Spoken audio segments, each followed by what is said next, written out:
India 24। मैं अध्यक्ष जी से निवेदन करूंगा कि मैं और मुख्यमंत्री जी की अलग कराइए ट्रेनिंग, क्योंकि पता नहीं हम लोग जानेंगे चीजें कि नहीं जानेंगे।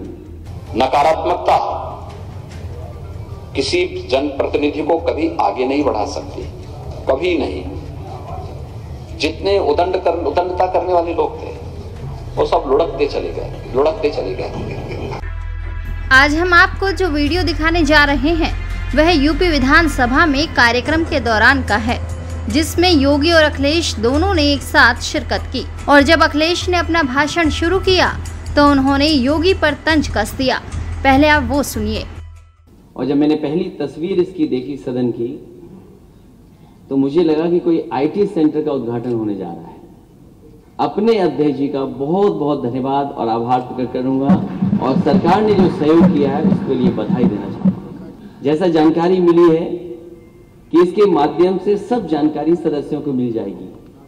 तो बहुत सारे माननीय सदस्य ऐसे भी हो सकते हैं जो टेक्नोलॉजी पहली बार देख रहे हो।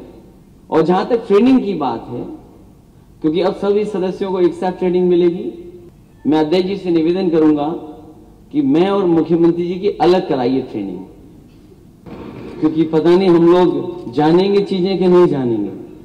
इसलिए अगर ट्रेनिंग से पूरा होकर के आएंगे तो इस टेक्नोलॉजी को समझ सकेंगे। और मुझे खुशी है कि सरकार इस तरफ ध्यान दे रही है। अब आपको सीएम योगी का जवाब सुनाने जा रहे हैं, जिसमें उन्होंने कितने मजेदार तरीके से अखिलेश यादव और उनकी पार्टी को करारा जवाब दिया। देखिए उनका ये वीडियो। नकारात्मकता किसी जनप्रतिनिधि को कभी आगे नहीं बढ़ा सकती, कभी नहीं। मैंने हमेशा देखा है, मैं इस चुनाव में भी देख रहा था। एक मान्य सदस्य थे, वो छोटी छोटी बातों को लेकर धरना प्रदर्शन करते थे, जाम करते थे। विकास की कोई योजना आती थी तो भी धरना प्रदर्शन शुरू होता था। और मैं इस चुनाव में जब रिजल्ट जिस दिन आ रहे थे, मैंने कहा यार उस विधानसभा का थोड़ा रिजल्ट दिखाओ। पता लगा वो चौथे नंबर पर थे। आप देख सकते हैं जनता कितनी जागरूक है, उसे मालूम है। याद रखना, व्यक्ति का धैर्य, शालीनता और उसका धैर्य हमेशा उसको आगे बढ़ाता है।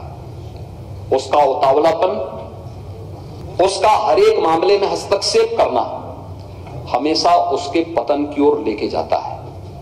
हमने देखा है जितने उदंडता करने वाले लोग थे, संसद में ही मैं देखता था और विधानसभा में मैंने पिछली बार देखा, वो सब लुढ़कते चले गए। सबकी छुट्टी जनता जनार्दन करती गई।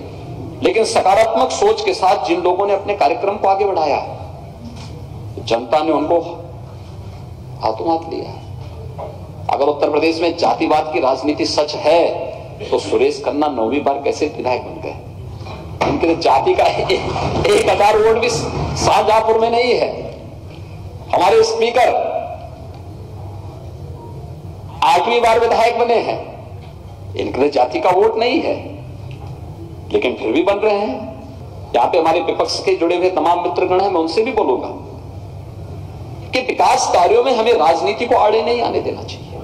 अगर विकास कार्य आपकी विधानसभा क्षेत्र में हो रहा है, आपको उसे हाथों हाथ लेना चाहिए। आप हाथों हाथ लीजिए उसको, आपको उन कार्यक्रमों में जाना चाहिए। जनता को लाभ हो, आपका उद्देश्य भी और हमारा उद्देश्य भी एक ही है कि जनता का हित होना चाहिए, जनता को इसका लाभ मिलता हुआ दिखाई देना चाहिए।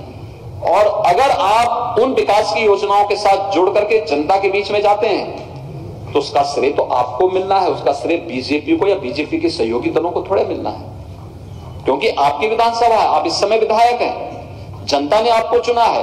अगर विकास के कार्य वहां हो रहे हैं तो उन कार्यक्रमों को अगर हम वहां बढ़ाने का कार्य करते हैं तो मुझे लगता है कि यह एक बहुत महत्वपूर्ण उपलब्धि आपके साथ जुड़ती है। देखना चाहते हैं ट्रेंडिंग न्यूज तो न्यूज इंडिया 24 को सब्सक्राइब कीजिए और बेल आइकन दबाना ना भूलें, क्योंकि हम आपके लिए लेकर आते हैं देश के सभी ट्रेंडिंग मुद्दे जो आप देखना चाहते हैं।